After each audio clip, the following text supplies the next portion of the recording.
पांडवों को नरक क्यों मिला? यह प्रश्न अक्सर श्रोताओं को चकित करता है, क्योंकि पांडव धर्मपरायण, सत्यनिष्ठ और भगवान श्री कृष्ण के परम भक्त थे। फिर भी महाभारत के अंत में जब स्वर्गारोहण पर्व में यह वर्णित होता है कि पांडवों को नरक दर्शन करना पड़ा, तो इसके पीछे गूढ़ कर्म सिद्धांत और आत्म परिष्कार की गाथा छिपी है। आओ इसे विस्तार से सुने।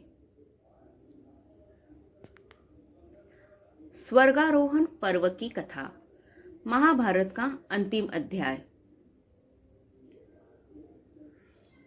जब पांडवों ने अपना राज्य त्याग दिया और हिमालय की ओर यात्रा की, तो मार्ग में द्रौपदी, सहदेव, नकुल, अर्जुन और भीम क्रमशः गिरते गए। अंत में केवल धर्मराज युधिष्ठिर शारीरिक रूप से स्वर्ग ले जाए गए, परंतु स्वर्ग से पहले उन्हें नरक दर्शन कराया गया। कर्मों का गूढ़ न्याय।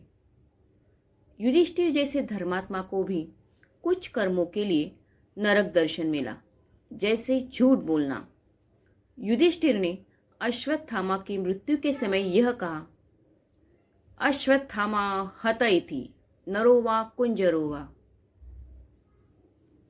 अश्वत्थामा मारा गया, मनुष्य या हाथी, यह स्पष्ट नहीं कहा।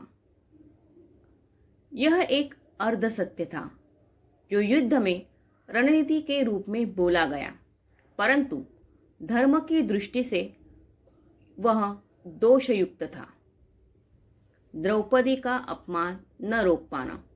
सभा में जब द्रौपदी का चीरहरण हो रहा था, तब युधिष्ठिर मौन रहे, जो धर्मराज होते हुए भी अनुचित था।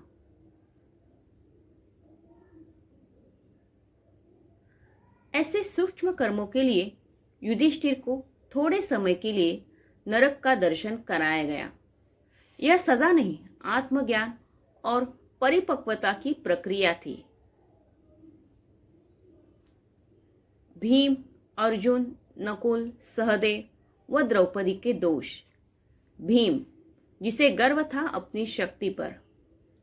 अर्जुन, जिसे अभिमान था अपने धनुर्विद्या कौशल्य पर।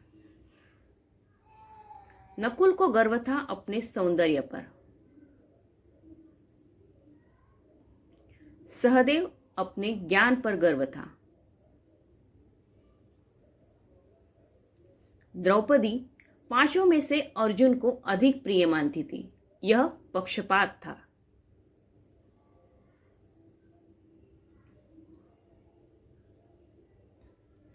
ये सभी दोष बड़े नहीं थे, परंतु धर्म के उच्चतम स्तर पर भी लघुत्तम दोषों का फल मिलता है। ईश्वर का न्याय अचूक और सूक्ष्म होता है।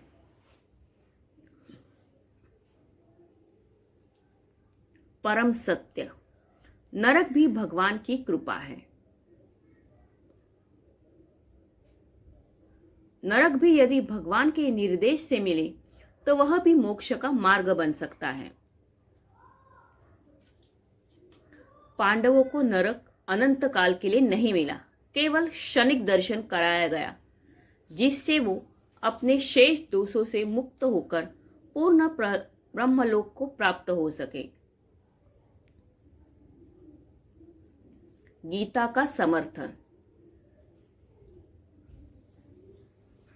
श्रीमद् भगवद गीता में इसका समर्थन है।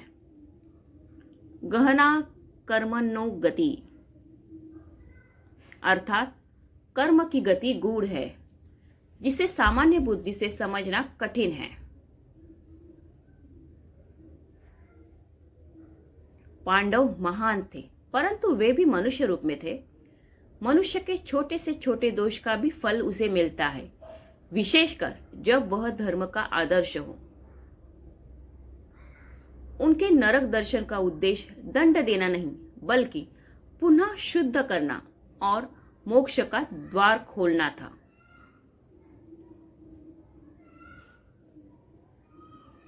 भगवान श्री कृष्ण के प्रिय पांडव अंततः स्वर्गलोक और मोक्ष को प्राप्त हुए।